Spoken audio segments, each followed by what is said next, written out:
ಬೆಳಗಾವಿ ಅಧಿವೇಶನ ಮಾಡಿದ್ದೆ ನೀವು ಧಾರಾವಾಹಿ ಅಂತೆ ಯಡಿಯೂರಪ್ಪನವರ ವಿರುದ್ಧ ವಿಜೇಂದ್ರ ವಿರುದ್ಧ ಉತ್ತರ ಕರ್ನಾಟಕ ಅನ್ಯಾಯ ಇದೆ ಅಂತೇಳಿಲ್ಲ. ಉತ್ತರ ಕರ್ನಾಟಕದ ಜನರು ಇವತ್ತಿಗೂ ಉತ್ತರ ಕರ್ನಾಟಕ ಯಡಿಯೂರಪ್ಪನವರ ಅವಧಿಯಲ್ಲಿ ಭಾರತೀಯ ಜನತಾ ಪಾರ್ಟಿ ಅವಧಿಯಲ್ಲಿ ಅನ್ಯಾಯ ಆಗಿದೆ ಅಂತ ಉತ್ತರ ಕರ್ನಾಟಕದ ಜನ ಯಡಿಯೂರಪ್ಪನ ಆಡಳಿತ ಬಗ್ಗೆ ಯಡಿಯೂರಪ್ಪನವರ ಬಗ್ಗೆ ಬಹಳ ಸಮಾಧಾನವಾಗಿದ್ದಾರೆ. ಉತ್ತರ ಕರ್ನಾಟಕ ಏನು ಅನ್ಯಾಯ ಆಗಿದೆ? ಅಧಿವೇಶನ ಒಳಗೆ ಹೊರಗಡೆ ಮಾತಾಡಿದ್ದೇನೆ ನೀವು ಯಡಿಯೂರಪ್ಪನವರ ಮತ್ತು ವಿಜೇಂದ್ರ ವಿರುದ್ಧ ಧಾರಾವಾಹಿ ಥರ ಮಾತಾಡಿದಿರಿ. ಅಧಿವೇಶನ ಒಳಗೆ ಹೊರಗಡೆ ಈ ಸಮಯವನ್ನು ಅವಕಾಶ ಬಳಕೆ ಮಾಡಿಕೊಂಡು ಉತ್ತರ ಕರ್ನಾಟಕದ ಜ್ವಲಂತ ಸಮಸ್ಯೆಗಳ ಬಗ್ಗೆ ಮಾತಾಡಬೇಕಾಯಿತು. ಕಾಂಗ್ರೆಸ್ ವೈಫಲ್ಯಗಳ ಬಗ್ಗೆ ಮಾತಾಡಬೇಕಾಯಿತು. ಕಾಂಗ್ರೆಸ್ ವೈಫಲ್ಯಗಳ ಬಗ್ಗೆ ಮಾತಾಡಲಿಲ್ಲ. ಅಂದರೆ ಬಿಜೆಪಿ ವಿರುದ್ಧ ಮಾತಾಡಿದರೆ ವಿಜೇಂದ್ರ ವಿರುದ್ಧ ಮಾತಾಡಿದರೆ ಹೆಚ್ಚು ಬೆನಿಫಿಟ್ ಲಾಭ ಆಗುತ್ತಂತೇಳಿ ಈ ರೀತಿ ಆರೋಪಗಳನ್ನು ಮಾಡ್ತಾ ಇದ್ದೀರಿ. ನೀವಲ್ಲಿ 40,000 ಕೋಟಿ ಹೇಳ್ತಾಗಲೇ ಸಿದ್ದರಾಮಯ್ಯ ಟ್ವೀಟ್ ಮಾಡಿದ್ರು. ನಿನ್ನೆ ದಿವಸ ಪ್ರಿಯಾಂಕಾ ಖರ್ಗೆ ಅವರು ಆಗಿದೆ ಹೇಳಿದ್ದಾರೆ ದಾಖಲೆ ತನ್ನಿ ಅಂತ ಹೇಳಿದ್ರು. ತನ್ನಿ ದಾಖಲೆ. ಅಧಿವೇಶನ ಒಳಗಡೆ ಸುದೀರ್ಘ ಚರ್ಚೆ ಆಗಿದೆ. ಸಿದ್ದರಾಮಯ್ಯನವರು ಗಾಳಿಯಲ್ಲಿ ಗುಂಡಿಡಿದ್ರು ಭ್ರಷ್ಟಾಚಾರ ಆಗಿದೆ ಅಂತೇಳಿ, ಬ್ರಹ್ಮಾಂಡ ಭ್ರಷ್ಟಾಚಾರ ಅಂತೇಳಿ. ದಾಖಲೆಗಳು ಇಲ್ಲ. 2,000 ಕೋಟಿ ಬಿಡುಗಡೆ ಆಗಿದೆ. ಎಲ್ಲಿ 40,000 ಕೋಟಿ ಬಿಡುಗಡೆ ಆಗಿದೆ? ಈ ರೀತಿ ಮಾತಾಡೋದು ಒಳ್ಳೇದಲ್ಲ. ನಾನು ಈ ಸಭೆಯಲ್ಲಿ ಒತ್ತಾಯ ಮಾಡ್ತೀನಿ. ಇದು ಕೇವಲ ಯಡಿಯೂರಪ್ಪ ವಿಜೇಂದ್ರ ವಿರುದ್ಧ ಮಾತಾಡೋದಲ್ಲ, ಮೋದಿಯವರಿಗೆ ಅಪಮಾನ, ಬಿಜೆಪಿಗೆ ಅಪಮಾನ ಮಾಡಿದಂಗೆ ಈ ರೀತಿ ಹೇಳಿಕೆಗಳನ್ನ ಸಹಿಸಬಾರ್ದು ಅಂತ ಹೇಳಿ ನಾನು ಸಭೆಯಲ್ಲಿ ಸಹ ಪ್ರಸ್ತಾಪ ಮಾಡ್ತೀನಿ. ನೋಡಿ, ಅದನ್ನೇ ಹೇಳ್ತಾರೆ. ಈಗ ಯಡಿಯೂರಪ್ಪನ ಮುಖ್ಯಮಂತ್ರಿ ಆಗಿದ್ದಾಗ ಪ್ರತಿ ದಿವಸ ಮಾತಾಡೇ ಬರೀ 65-66 ಸೀಟ್ ಬಂತು. ಇದಕ್ಕೆ ಕಾರಣ ಇಂಥವ್ರಿಂದಲೇ.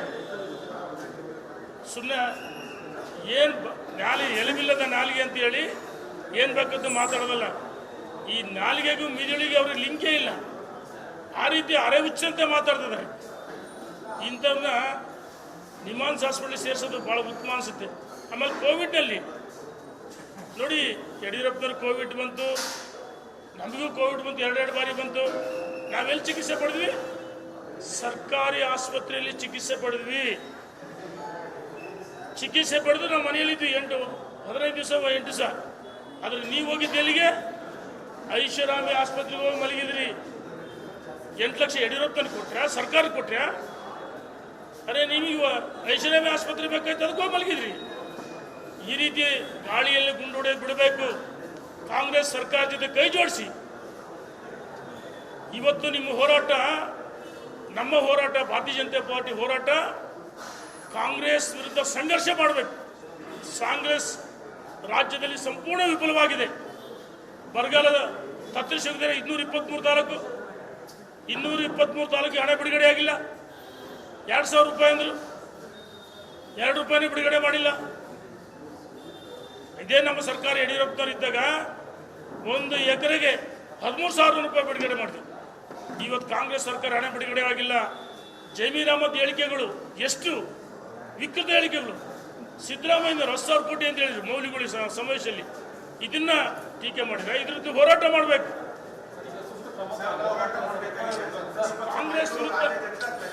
ಕಾಂಗ್ರೆಸ್ ವಿರುದ್ಧ ರಾಜ್ಯದ ಅಧ್ಯಕ್ಷರ ಕೈ ಜೋಡಿಸಿ ಅವರ ಜೊತೆಗಿದ್ದು ನಾವು ಹೋರಾಟ ಮಾಡಬೇಕು. ನಮ್ಮ ಸಂಘರ್ಷ ಕಾಂಗ್ರೆಸ್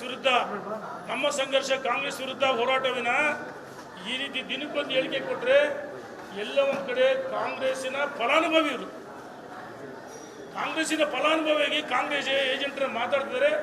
ಇದು ಸರಿಯಲ್ಲ ಅಂತೇಳಿ ಎಚ್ಚರಿಕೆಯನ್ನು ಕೊಡ್ತಾ ಇದ್ದೀನಿ ನಾನು. ನಾವು ಒತ್ತಾಯ ಮಾಡ್ತೀವಿ. ನೋಡಿ,